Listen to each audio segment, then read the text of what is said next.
Hello అండి, అందరికీ నమస్కారం. Welcome back Gopi I technology. ఈరోజు ఈ వీడియోలో మనం 7 వీడియోని డిస్కస్ చేసుకోబోతున్నాం. సో ఈ వీడియోని స్టార్ట్ చేసే ముందు ప్రీవియస్గా నేను కొన్ని వీడియోస్ చేయడం జరిగింది related structure query language. So previous వీడియోలు కనుక మీరు చూడకపోతే డిస్క్రిప్షన్లో వీడియోస్ యొక్క లింక్స్ని ఇస్తాను, దయచేసి వెళ్ళి చూడండి.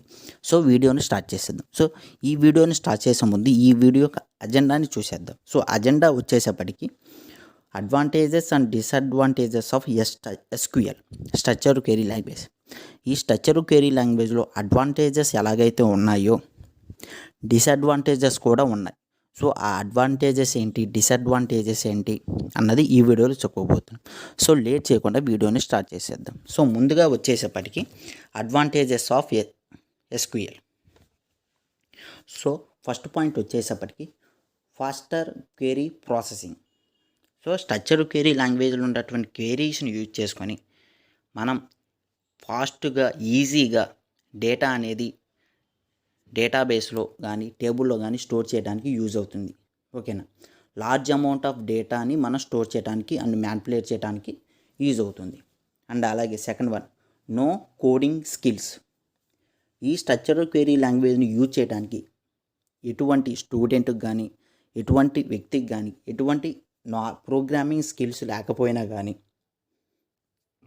ఓకేనా, స్ట్రక్చర్ క్వెరీ లాంగ్వేజ్ని యూజ్ చేసుకొని డేటాని డేటాబేస్లో స్టోర్ చేయడానికి స్ట్రక్చర్ క్వెరీ లాంగ్వేజ్లో ఉన్నటువంటి ఈ కీవర్డ్స్ని యూజ్ చేసుకొని లైక్ సెలెక్ట్ కానీ ఇన్సర్ట్, ఇంట్, అప్డేటు, సో ఇలాంటి కీవర్డ్స్ని యూజ్ చేసుకొని మనం ఈజీగా డేటాని స్టోర్ చేసుకోవచ్చు. అండ్ అలాగే ఈ స్ట్రక్చర్ క్వెరీ లాంగ్వేజ్ అనేది user friendly language.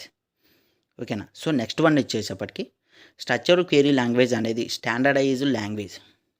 So previous వీడియోలో చెప్పినట్టుగా ANSI అనే ఒక ఇన్స్టిట్యూట్ అండ్ అలాగే NSO, సో ఈ 2 ఇన్స్టిట్యూట్ అనేవి మనకి స్ట్రక్చర్ క్వెరీ లాంగ్వేజ్ని ప్రైమరీ లాంగ్వేజ్గా డిక్లేర్ చేయడం జరిగింది. ఓకేనా. అండ్ ఫోర్త్ వన్ వచ్చేసి పోర్టబుల్. ఓకేనా, స్ట్రక్చర్ క్వెరీ లాంగ్వేజ్ని యూజ్ చేసుకొని మనం స్టోర్ చేసినటువంటి డేటాని స్ట్రాంగ్గా it is a secured language for storing the data. ఓకేనా, it can use to programs in personal computers, servers, laptop, independent of any platform like operating systems. ఓకేనా. So next one వచ్చేసేపటికి interactive language. So మెయిన్గా structure query language యొక్క main advantages వచ్చేసేపటికి మనం store చేసినటువంటి డేటాని ఓకేనా అనదర్ ఆపరేటింగ్ సిస్టమ్స్కి సెండ్ చేయడానికి కానీ సో అనదర్ ప్రోగ్రామింగ్ లాంగ్వేజ్కి ఇంటరాక్ట్ అవ్వడానికి కానీ ఈ క్వెరీస్ అనేవి మనకి యూజ్ అవుతాయి. ఓకేనా. అండ్ అలాగే మల్టిపుల్ డేటా వ్యూస్. ఓకేనా. సో డేటాబేస్లో ఉన్నటువంటి టేబుల్స్ని మనం డిఫరెంట్ వ్యూస్లో మనం డేటా అనేది చూడటానికి విజిబుల్ అవుతుంది. సో లాస్ట్ వన్ వచ్చేసేపటికి స్కేలబిలిటీ మీన్స్ ఈ స్ట్రక్చర్ క్వెరీ లాంగ్వేజ్లో ఉన్నటువంటి క్వెరీస్ని యూజ్ చేసుకొని మనం లార్జ్ అమౌంట్ ఆఫ్ డేటాని స్టోర్ చేసుకోగలం. ఓకేనా, విత్ హెల్ప్ ఆఫ్ అవర్ రిక్వైర్మెంట్స్ని బేస్ చేసుకొని ఈ డేటాని హ్యాండిల్ మల్టిపుల్ టేబుల్స్. ఒక డేటాబేస్లో ఇన్ని టేబుల్స్ ఉండాలా అని ఏం లేదండి. ఒక డేటాబేస్లో ఎన్ని మల్టిపుల్ టేబుల్స్ ఉండొచ్చు, ఆ టేబుల్స్లో మల్టిపుల్ ఆఫ్ డేటా అనేది ఉండొచ్చు. ఓకేనా. These are the advantages of SQL. So next one వచ్చేసేపటికి డిసడ్వాంటేజెస్ ఆఫ్ SQL. ఓకేనా. డిసడ్వాంటేజెస్ వచ్చేసేపటికి complex interface. SQL has a difficult interface that makes few users uncomfortable while dealing with the database. So ఈ structure query లాంగ్వేజ్ని use చేసుకొని డేటాని డేటాబేస్లో store చేయడానికి ఒక్కొక్క యూజర్ అనేది ఒక్కొక్క ప్రాబ్లమ్ని ఫేస్ చేయడం జరుగుతుంది. ఎందుకంటే మనం ఇన్సర్ట్ చేసే టైంలో కానీ క్వెరీస్ని యూజ్ చేసే టైంలో కానీ ఆ క్వెరీస్ యొక్క పర్పస్ అనేది మనకి ఎందుకు యూజ్ చేస్తున్నాం అన్నది ఆ యూజర్కి తెలియాలి. ఓకేనా.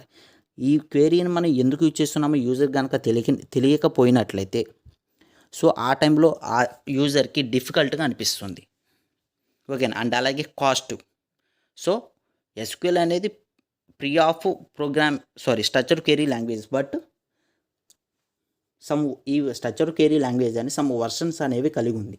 సో ఆ వర్షన్స్ కనుక మనం తీసుకోవాలనుకుంటే కాస్ట్ పెయిడ్ ఉంటుంది. సో అండ్ అలాగే program can not accessed. Okay, partial controls.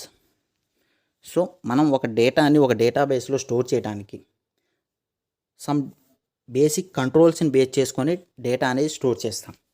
ఓకేనా. అండ్ అలాగే మనం స్టోర్ చేసిన వాటి డేటాని వేరే యూజర్స్ని యాక్సెస్ చేసుకోవడానికి కానీ కనెక్ట్ అవ్వడానికి కానీ మనం